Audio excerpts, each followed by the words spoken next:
Hey guys, welcome to Mrs. Stieber's tutorial of how to use Revit. You guys will all be Revit experts by the time I get back from Hawaii. So the first thing that you are going to do on your computers, and you will want a mouse if you do not have one yet, you need to go grab one. It'll be quite helpful when we are doing things on Revit. So you can find Revit on your desktop. It's a big blue R. Double click to open it up. It may take a little bit this first time to open it up.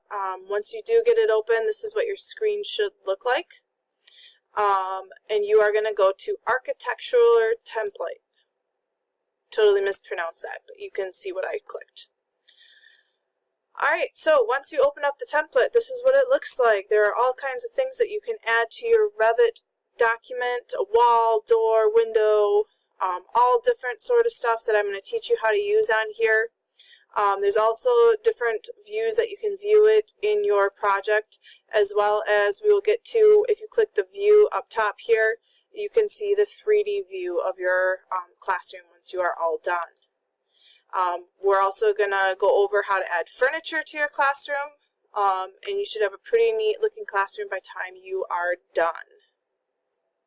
Alright, so the first thing we're going to do to create our classroom is to create the walls, so the exterior walls. Now, when I'm doing this tutorial, I'm just going to do some estimates for walls. You guys will actually use the exact measurements that you did to create your sketch in your engineering notebook of the classroom.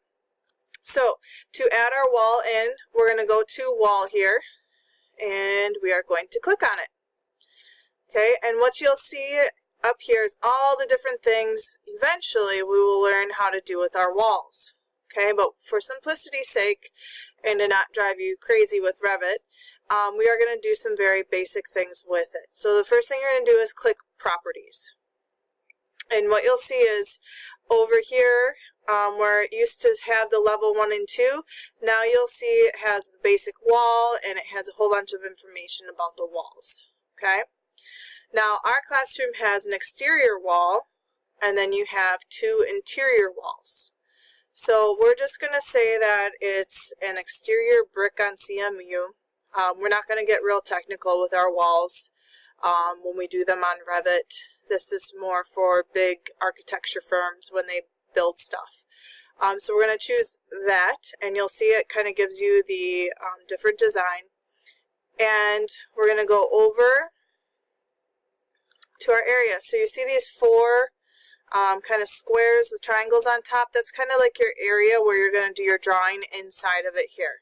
So we're going to have our first wall, and this is going to be our only exterior wall in our classroom, which is the one with the high up windows.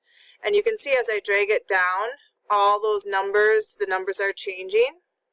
Okay, so this is very similar to SketchUp that we used last year in 7th grade. Where that if you click once, it sets it, and right now I haven't clicked again and it just keeps moving. If I start typing immediately on my keyboard the measurement that I want, so let's say it is 15 inches, or 15 feet, sorry, long.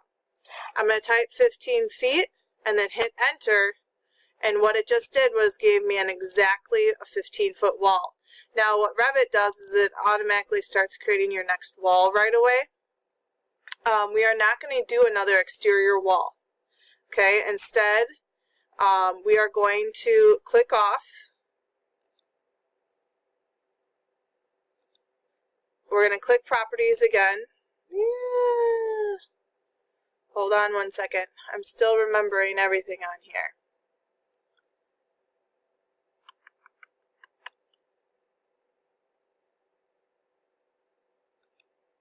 Oh, sorry. So we're going to hit Cut, if you saw that. So under the wall thing, you're going to go to Cut, and then that cuts that wall off from the other ones. Okay? And now we're going to go back to our wall. So after you hit Cut, it's going to take you back out to here. Okay? You're going to hit Wall again.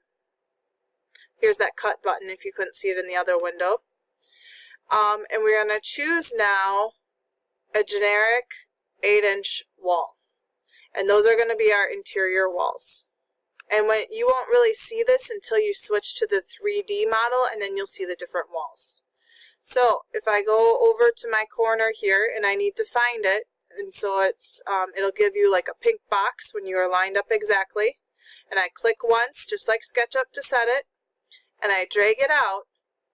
Now if I want to get an exact measurement, which you guys measured with your rulers, again you start dragging it out, I haven't clicked again, and you type in the measurement. So let's say it's 42 feet and 5 inches. I'm going to type that in, hit enter, and then it made a wall that exact length. Then I'm going to come down. This is our other wall in the classroom, and if I want it to line up exactly with that one, you'll see a blue dotted line comes up. So I can either line it up exactly or I can type in the dimensions again. I'm going to click once to set it, and then I'm going to bring it all the way back over, and a pink box means it's all lined up and it's good for you to click. And if I click it, now I have my classroom here. Now on your mouse, if you use the rolly button on top, it'll help you zoom in, and then you can kind of see it all zoomed in a little bit better. So now we have our walls. If you want to view it in the 3D mode, if I go to View, 3D, now you can kind of see our exterior boxes of our classroom. And if I want to turn it, I just click this guy over here, and you can kind of see we've created that box around our mold, and our exterior wall is thicker than our interior walls. Okay?